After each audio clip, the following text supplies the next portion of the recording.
для собак. Здравствуйте, дорогие мои ученики! Я рада приветствовать вас на уроке русского языка. Приготовьте тетради, ручки.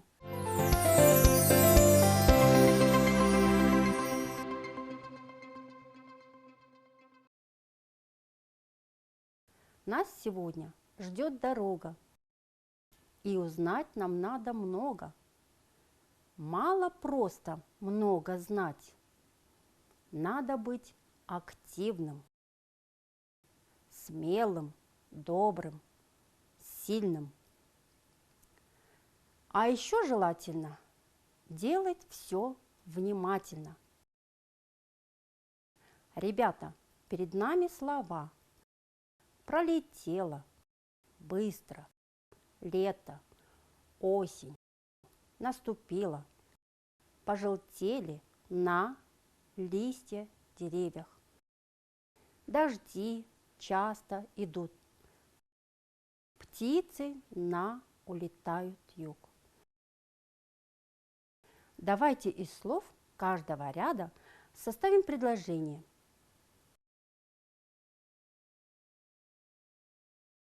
Проверьте, так ли у вас. Начало предложения написали с большой буквы. В конце поставили точку.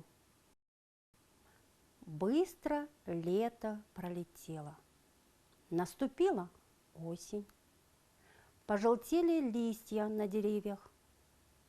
Часто идут дожди. Птицы улетают на юг. Ребята, мы сегодня узнаем, как составить предложение. Будем из слов составлять предложение. Поговорим о том, как нам надо относиться к животным. Давайте прочитаем группы слов.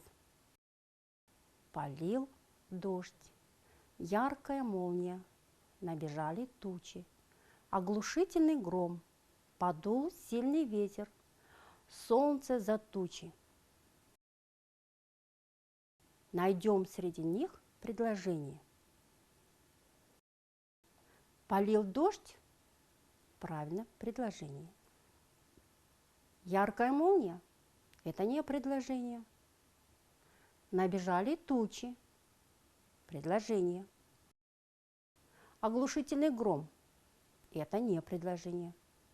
Подул сильный ветер? Предложение. Солнце за тучи? Не предложение. Итак, что мы выбрали? Полил дождь,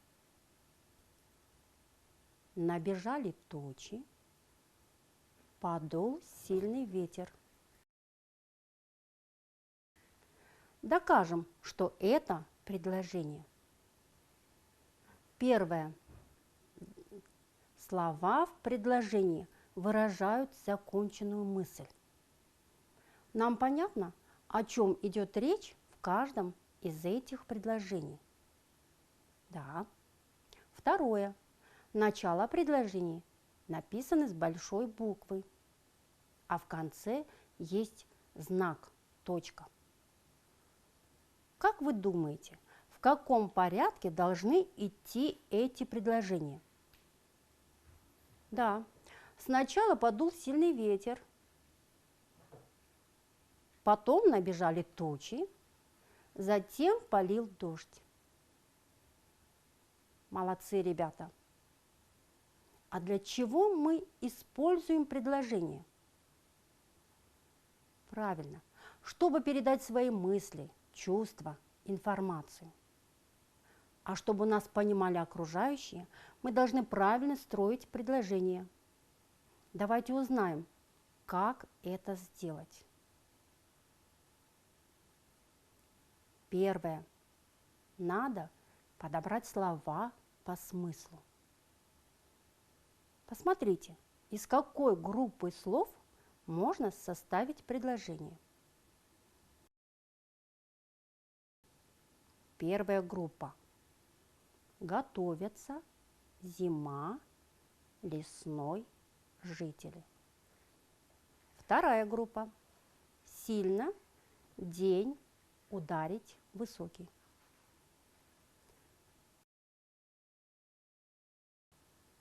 Выбираем слова из первой группы. Готовятся, зима, лесной, жители, так как они связаны по смыслу. Но это еще не предложение, это набор нужных нам слов. Что же с ними делать? Второе. Надо изменить слова. Готовятся зиме лесные жители. Что еще недостает? Недостает еще слово. Третье. Нам нужно его добавить. Готовятся к зиме лесные жители. Теперь у нас получилось предложение. Готовятся к зиме лесные жители. Это же предложение можно сказать и так. Лесные жители готовятся к зиме.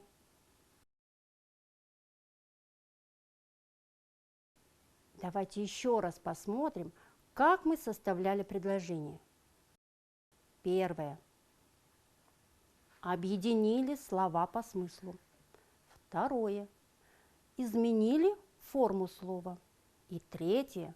Добавили слово.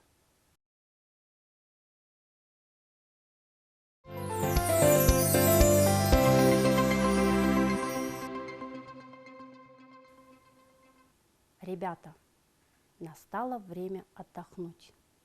Послушайте загадку и разгадайте ее. Гладишь, ласкается, дразнишь, кусается. На цепи сидит, дом сторожит.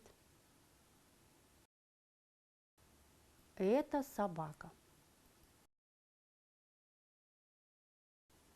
А вы знаете, что собакам нельзя давать шоколад? Он вреден для их здоровья. А еще они не любят дождь, потому что шум дождя сильно действует на слух. А чтобы знать, откуда идет запах, ее нос должен быть влажным. А еще собаки не различают цвет. Ребята, а как называют детеныша собаки? Правильно, щенок. Сейчас мы с вами придумаем рассказ о щенке. Для этого нам надо составить предложение. Посмотрите на картинку. Что мы видим? Правильно, осень, идет дождь, сидит маленький щенок. Ребята, нам надо выбрать из каждой пары слов одно слово, подходящее к этой картинке. Котенок, щенок. На картинке щенок. Возьмем слово щенок. Маленький, большой. Выбираем маленький, так как щенок маленький. Остаться, уйти. Выбираем остаться. Солнце, дождь. Выбираем дождь.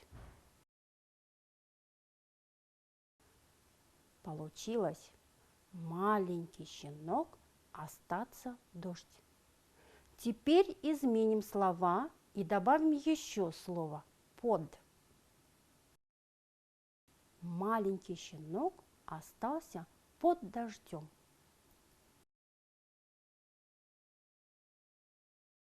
Рассмотрим следующие картинки и выберем слова. Мальчики, девочки. Девочки. Пожалеть, ругать. Пожалеть. Сухой, мокрый. Мокрый. Щенок, котенок. Щенок. У нас получилось девочки пожалеть, мокрый щенок. Изменим слова. Девочки пожалели мокрого щенка. Следующее. Подруги, друзья. Подруги. Смотреть, накормить. накормить. Сытый, голодный, голодный. Котенок, щенок, щенок. Получилось подруге накормить голодный щенок. Изменим слова. Подруги накормили голодного щенка. Следующее. Голодный, сытый. Сытый. Щенок, котенок. Щенок. Проснуться, уснуть. Уснуть. Диван, коврик. Коврик. Читаем. Сытый щенок, уснуть, коврик. Изменим слова и добавим слово «на». Сытый щенок уснул на коврике. Давайте теперь прочитаем все предложения. Маленький щенок остался под дождем. Девочки пожалели мокрого щенка. Подруги накормили щенка.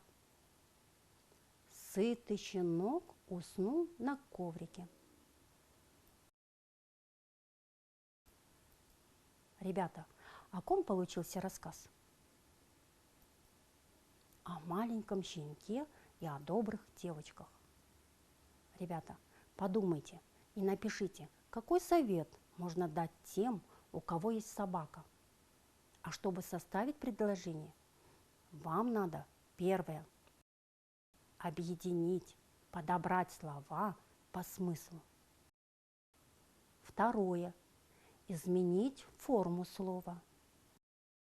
Третье, если нужно, добавить слово, и у вас получится предложение. На этом наш урок окончен. До свидания, ребята. Будьте внимательными и добрыми к тем, кто рядом с вами. До следующей встречи.